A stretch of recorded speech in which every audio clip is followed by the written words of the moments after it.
Okay, so here we go on the first video in the series, which will show you me driving one of the kind of easier test routes in South Birmingham. So I'm currently parked up outside the test centre, which is just behind me, and in a moment we'll begin moving. Some of this video I'll be talking to you as the examiner, and I'll be telling you what they say. Some of it I'll just be giving general commentary like now. So the car starts moving and we go in. The test is about 30 to 40 minutes long, but this video is only 25 minutes because the roads are quiet, and because I'm obviously a bit of a better driver than the learner would be, I can drive the routes a little bit quicker. So at the end of the road we're going to turn right. Now something you'll do on your test quite often, you do it 4 or 5 times, is the examiner will ask you to pull over somewhere. Sometimes they'll ask you to pull over somewhere safe, which obviously means just anywhere you're not going to block a driveway, you won't be obstructing anyone. And other times they'll just say pull over anywhere, and it doesn't matter about driveways. So at the moment the examiner will be saying to me, can you pull over somewhere safe? So I'll pull over just after the speed bump, just between the driveways, and then you'll be asked to move away again. There is also another type of pulling over where they'll ask you to pull over a bit like this one, but you'll be a little bit closer to the parked car, and you have to show you can move off from behind a parked car. There's quite a tricky section now where the road splits into two, and they'll ask you to turn to the right. If they tell you to turn, then you've got to signal, cross the road like that and turn. If they say follow the road, you don't signal, you just follow it. So again, there's a lot of clues in what they say, so that's a helpful little tip for you there. So in a moment we're going to pull over again, and this will be to do the independent part of the driving. So at this point the examiner will get out a diagram, and he will tell you to turn left to the end of the road, right on the roundabout, first road on the right. You will then repeat those directions to them. You have to say it exactly as they've said it so there can be no misunderstanding, and then you start to drive. So remember, that's end of the road left, roundabout right, first road on the right.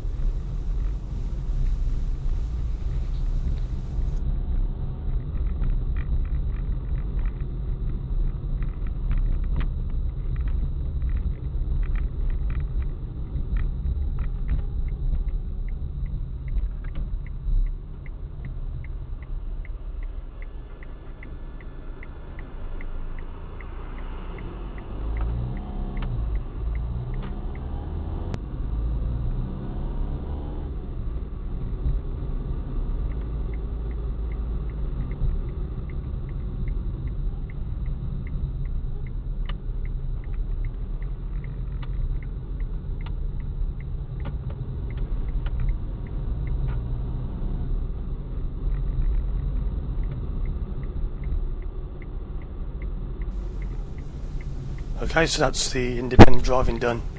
When you've done that, you just pull over somewhere or carry on driving, it depends what they tell you to do. So at the moment I'm going to pull over here, and then you will get another set. You normally get 2 of these independent drivings. It depends on the routes. Some routes you only get 1, some you can get 3. So the examiner will now be saying to me, can you go right to the end of the road? And I've driven off before he's finished, but he would say, can you go right to the end of the road and then follow the signs for the M42? So I'll just keep quiet again, and I'll let you just follow that.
Okay, so as you're driving down this road now, the examiner will give you another direction, which is the final one, and he'll just say to you something like, at the end of the road, follow the signs for, and then wherever it's going to be.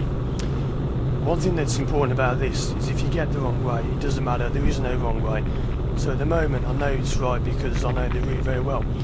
But imagine if you had to go right, and at this point you were still in the left lane. Just in the left and go left, or if that lane goes ahead, just go ahead. If you don't know where you're going, always ask the examiner before it's too late. There's no point in getting on the roundabout now and then asking, and you'll see the car on the left doesn't know where they're going because they cut into my lane and nearly hit me. But this is the idea. It's about showing you understand if you get the wrong lane, just go the other way. It doesn't make any difference to your test. So back to some normal driving now. Just following this white van, and there's not much happens on this part, so I'll just keep quiet for a minute or two and let you watch the route, and then I'll come back in a moment.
So at this point now in the test, you've been driving for about probably 10 minutes or so. The examiner will normally start to talk to you a little bit more now and ask you a few things about yourself. There are two questions that they always ask you, or they're supposed to ask you. One is what you do for a living. They'll normally say, what would you normally be doing this time of day if you weren't doing a test? And the other one, they'll just ask you any question like, where did you go on a holiday last year? It's just these stupid questions. They're supposed to relax you, but they don't, because you know they're just trying to relax you and it doesn't work. So at this point now, the examiner will say, can you pull over on the left just before the next road? So that's what we do. Very often on these roads, they'll ask you to pull over deliberately when there is something right close behind you. So what they want to see is that you're checking the mirrors, you check what's behind you. Loads of people panic and just swerve left, slam the brake on, and that car behind would have gone in the back of you. So it's just about keeping calm. Anytime they ask you to pull over, first thing you do, check the middle mirror. Then if you're going left, left mirror. If you're going right, right mirror. Always do that every time. What the examiners will be doing is when you're driving, they'll be sitting, if you might notice this, they'll be almost sideways on, looking straight at you. They're not really watching the road that much, because by this point you should be able to drive. Which is again why I'm not saying now how to drive. I'm not saying about the clutch and the gears. You don't need to know that. This is all about what the test is about. So this road now, at the end, the examiners won't speak. They'll just keep quiet, so I'll keep quiet again, and just see if you can work out what you would do.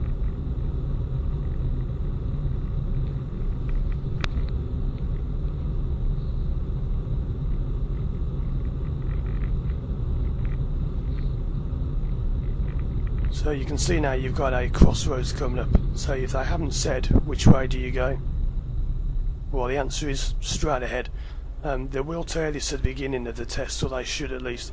They'll say anytime we get to a road, just follow the road signs or follow the road ahead. The reason for this is that they then don't have to say there's a crossroads coming up, and they're giving you, they're kind of giving you too many clues. So this particular crossroads is quite busy. Now, as you can see from looking at the interior camera in the car, I was looking left and right a lot. There was no chance of going here for about a minute or two, if I remember. You got this car coming in, lots and lots of people make a mistake there, because what they do is they creep forwards as they're looking, and as you're creeping and creeping and creeping, you're getting closer and closer to these vehicles coming in. The examiner will then brake hard and your test's over. So watch you don't creep too much. Creep to the line. I always tell my pupils, don't go over the line until you're actually going to go. Once you've crossed that line, you haven't got to go, but you've kind of committed to going because you're over the line, and if you don't go, you'll be blocking people anyway, so you've already really gone. Now the examiner will say to you, take the second road on the left, and we're going to be looking at a manoeuvre in a moment, which is going to be a 3-point turn. Now you won't know when you're doing manoeuvres. They won't tell you, we're about to do a manoeuvre. They'll just pull you over, and then they'll get you to do one. So you can pretty much tell though, because if you look at this area, this is quite a posh area of Birmingham. It's not actually in Birmingham. They don't like being called Birmingham, and they write loads of letters to the examiners moaning about stop doing manoeuvres down our road. So I tend to do more manoeuvres down this road. Okay, so we're driving along, and in a moment we're going to pull up and we'll be doing a 3-point turn. You'll notice I did a 3-point turn quite quickly. Again, that's just because I'm an instructor, I can do it fairly fast. You don't have to do them this quick. There is no real time limit on the manoeuvre, but you don't want to take more than a reasonable amount of time. There's always a big get out clause for the examiner. They always say a reasonable amount, but what is reasonable? What's reasonable to you could be different to somebody else, but this is the kind of speed you can do them at if you're trained. It's not exactly fast, I'm not flying around, but it's a reasonable pace. I'm not blocking the road. When you've done that manoeuvre, you simply carry on. Lots and lots of people fail that manoeuvre simply because they don't look left when they move off at the end. Most manoeuvres have failed by observation and not actually hitting the curb. It doesn't really matter if you tap the curb. If you go back and you tap it a little bit, it doesn't matter. They will say to you, try and avoid touching the curb, but it's not a disaster if you do. It's only bad if your tyre leaves the floor. So if you're reversing and your tyre lifts up off the floor, you've normally failed, but again, not always. I did have a people once who reversed and he had both the back wheels on the pavement and he still passed. I don't know how that worked, but he did. Anyway, so next road on the right where that red van is. You notice here I'm being a bit courteous. I'm deliberately holding back and letting the van go. You should know from your lessons you never ever flash or wave somebody to go. I won't say why, you should know that from your instructor anyway, but you never ever flash, but you can hold back, show that you're being courteous and that you are aware of other road users. So again, we're going to pull up on the left. You'll notice from the interior camera that I'm never ever signalling when I pull over. The reason for that is that there's no one behind me, there's no one ahead, so if no one is around, don't bother. If you want to, you can, but you don't have to. That's the advanced way of doing it. On the advanced test, if ever you do that, if you signal left when there's no one around, you can be fouled for that. So, but on the L test, it doesn't really matter too much because the L test is a much more basic test. So at the end of the road, we're going to turn right, and that is pretty much all the examiners will say. It's just end of the road right, end of the road left, pull over, pull off. They are given a script that they have to read from, and it's designed so that people who don't speak English can understand. People who are dyslexic, they might have to deal with those. So it's just anyone who can't read or write or speak or whatever, they have to say these things in certain ways so everyone can understand. And again, I've pulled over there. There are sections where you pull over a lot, it can be quite annoying, but the examiners will normally say, don't worry, it's all part of the route.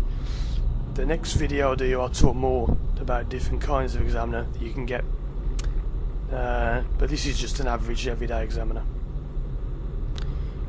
So driving down the road again, this route is quite easy. There's nothing really that bad about this one. Some of the other videos I do, you'll notice is turn left, turn right, turn right, turn left, pull over, move off. This one is a very, very simple route. A lot of my pupils who passed on this route, I think I've only ever had 2 pupils fail on this route in all the years I've done it. And a lot of people have said, I can't believe that was actually a test route, it's so easy. But this is an actual test route you may get from South Birmingham. So we're turning left now. This is a slightly busier part. You now go into the little shopping area, and they'll say to you, take the road on the right immediately after all of the parked cars. So that's the road coming up just over here. You notice when you turn into this road that there are a lot of parked cars. There's a car coming down. It's much better to hold back, let that car go, rather than try and cut in front, then brake and slow them down. One thing you will fail a test on is if you make any of the vehicles slow down. There's an example of that I'll do in a moment, which is to do with the moving off. If you pull over, then you signal to say that you're going to move off, and you don't move off, and somebody else stops and lets you move off, then you will fail straight away, because you've made that vehicle stop and let you go. Now I know you could say you haven't made them stop, they chose to stop, but say if you stop here, if I now signal to the right and the car comes up behind and brakes and flashes me to go, I would fail my test because I've made another vehicle stop. So whenever you move off, always make sure that you don't signal till you're going to go. I always tell my people, signal, go. So it's like signal, within 3 seconds go. If you're not going to go, take the signal off, don't go. So if I remember, I'm going to pull over one more time on this road, and I think this is the last time I pull over on this test. Let's just see, I think I pull over on the left here somewhere. Sometimes they'll ask you to pull over and people don't hear them and they just keep driving, which is always quite funny. Which I think is what has happened here. Yeah, so I've ignored the examiner, I haven't bothered stopping. Some examiners get quite annoyed about that. They'll say, oh, don't bother stopping then. Some just laugh about it, depends who you get. Most examiners are, nice people. They're not nasty like people made them out to be. They're not horrible people, generally. There is one around this area who is a particularly nasty person. I won't name him, but he is quite obnoxious and rude, and he just annoys everyone, and he's had so many complaints about him, but never mind that. That's a different issue. Okay, so we're going right to the end of the road, and you might be surprised to know that this is almost the end of the test. So you see how short the test routes are, some of them. This one, like I say, it is quite short. The day that I filmed this, as you can probably tell from the quality of the video, it was quite a poor day for weather. The sky was bright blue in places and pitch black in others. There was loads of hail and rain, there was a bit of snow even, so that might be one reason the roads are a little bit quieter. Second road on the right, notice how I didn't signal till I'd passed the first road. If you signal and you pass the road and you don't go into it, that will be another instant fail, because it's so dangerous. You can make people think you're going where you're not going and then crash. This is now the point in the last 5 minutes where a lot of people fail. It's simply because they get nervous. They know they're going back to the test centre, they know that they've almost finished, and people kind of lose concentration. So if you know the roads well and you know you're heading back to the test centre, don't think that you've almost finished. Sometimes it will take you back past it, then you'll go another way and you'll do another 5 or 10 minutes of driving. So don't worry about that. So this roundabout, we're now going to go ahead, second exit. You will be told with roundabouts which way you're going to go. They won't ever just keep quiet on roundabouts, because they just don't, they have to tell you. And then we're going to go a little bit further down the road. A bit of a tricky thing here, this white van. You notice how far back I'm keeping again. If you get too close to a vehicle, it's never any good. Lots of learners just brake too late, too hard, nearly hit the back of a van, or any vehicle it could be. So we've turned left, we're going down the road, and there's only a couple of minutes of the test left now. So far, how do you think it's gone? Would this be a pass? Would this be a fail? In a few minutes I'll be revealing the answers, so if you don't want to know what the result is, stop the video when the car stops and just have a think about it, watch it again, see what you think. The point of this is it shows you the difference between a pass and a fail. sometimes there can be very little difference.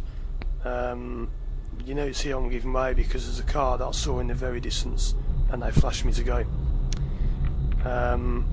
Again, I didn't make the car stop, he chose to stop and they flashed me to go. And if you watch what happens on this road, this is a very bad road. Test centres are deliberately put on bad places. You won't normally get test centre in an easy place because that will be too easy. More people flashing at me, as you can see. Flashing there means thanks. It doesn't actually mean that in the highway code, but that's what people do it to mean. So we're driving up the road now, and we're going to take the next road on the left. Sometimes now the examiner will say not long to go, and at which point most people are, you know, shaking like mad and they think of a past. We turn into this road, and then it's this second road on the right, and then we're going to finish on that road. You won't always finish where you begin. Most test centres you do, but not all of them. Again, you can see the sun there really bright. That's why the video quality is not quite so good on this one as others. I'm sorry about that. Then also, if you hear any popping or crackling on the microphone, I can't really help that. It's just the way the microphone is. But I hope you don't mind. I hope the video is good enough to override any of those things. So here we go, next road on the right, and I'll turn in, and then you'll be asked to pull up in one of the parking bays. So I'm going to pull up on the left. So in a few seconds the result of this video will come up, whether it's a pass or whether it's a fail. If you don't want to know, stop the video now, have a think, and look out for the result in a moment. Okay, so the result of this video is this test would be a pass. That was a good drive. I think I passed myself on that one. There was only a few things that went wrong. There was a car on the big roundabout at the beginning, about 6 minutes in, that nearly hit me. I couldn't do a lot about that. That car just cut me up. But apart from that, it was pretty good. So that's an example of the standard that you need to pass your test. So watch the other videos now and you'll see some passes, some fails, and just see what you think of them. Thanks for watching.